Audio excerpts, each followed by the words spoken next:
Assalamualaikum warahmatullahi wabarakatuh. We are from Group 9 Company Law. We will do our activity 3, the auditors. This is our group members. Let us introduce ourselves first before we start. My name is Muhammad Zulfan Yahya. My metric number is 201450.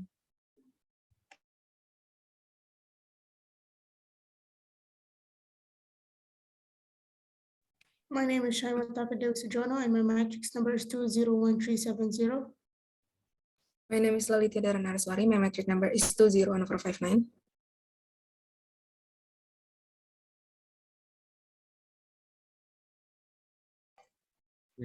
My name is Muhammad Fakrazi bin Ismail. My metric number is 201311. My name is Adifal Zorino Van Herman. My metric number is 204504. Okay, so we move to the next session. This is our table of contents, which has a introduction to case law in case investigation and what could a young editor or secretary could learn from this case. And I will start with the introduction to case law with the title SSM SERBU FIRMA SETIAUSAHA SYARIKAT.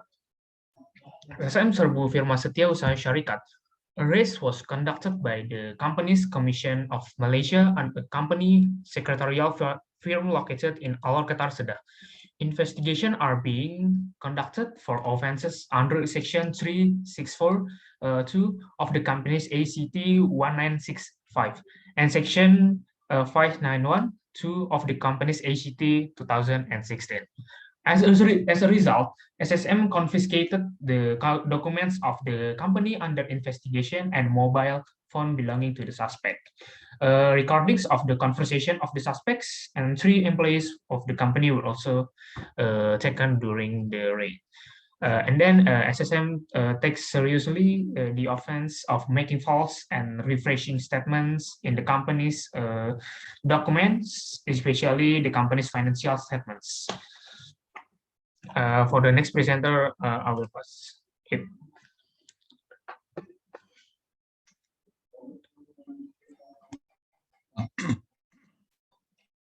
Right. For the next one is why the person was charged. Okay, firstly, because the subject himself by emulating his signature, which means it make signature, not a genuine signature. Secondly, the suspect or the another person, a third party, to emulate the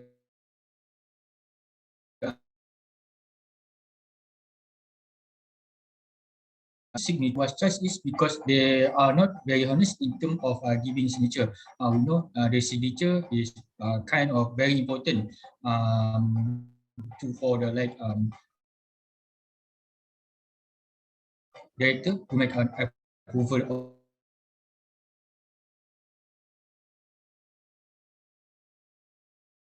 or something. If I give to the next presenter.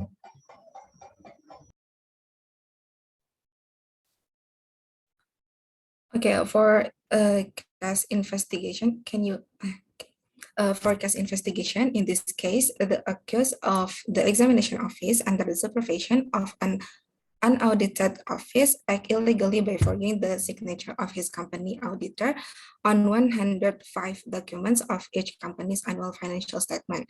If found guilty by the court under the above provisions, the suspects may be sentenced to imprisonment for a term not exceeding 10 years and may also be fined not less than 3 million ringgit or both. It's referred to Section 591, verse 2 of the Companies Act 2016 stated that commits an offense and shall on conviction be liable to imprisonment for a term not exceeding 10 years or to a fine not exceeding 3 million ringgit or to both. Company documents were confiscated for investigation and the suspect's cell phone statement from the suspect and 3 other company employees were also taken in the raid. Next slide, please. Okay, so how to define and what he's supposed to do prevent this charge against him. By pleading not guilty, the suspect can state that he never saw the document and did not sign it.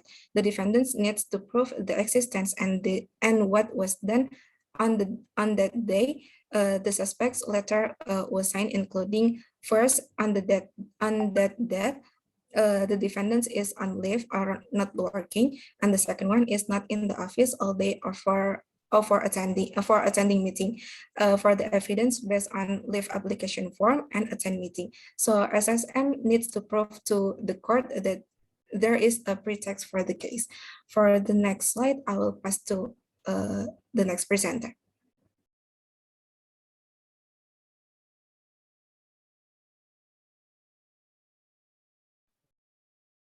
Okay. As for what could a young auditor or secretary learn from this case? As for the secretary, Section 248, subsection 2 of the Companies Act 2016 mentioned that the financial statement referred to in subsection 1 shall be duly audited before the financial statements are sent to every members under Section 257, or in the case of public company, sent to every member under the Section 257 and laid before an annual general meeting under Section 340. One of the duties and obligations of a company secretary is to ensure that the company complies with the laws and regulations set forth in the Companies Act 2016.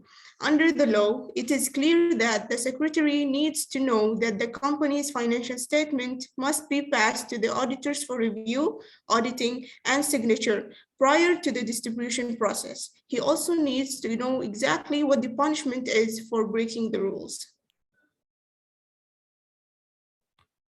Okay, so now we are moving to the auditors. So for the auditors, accountants frequently create financial statements before having them audited by a competent auditor.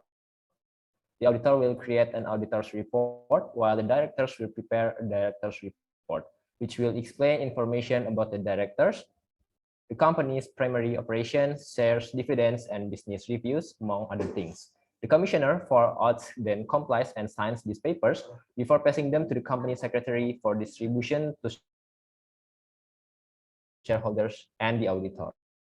Calculations once it has been approved by the board. Before coming to the firm secretary, the auditor must be alert to each financial report generated by the company in each month or year in which he must conduct an audit.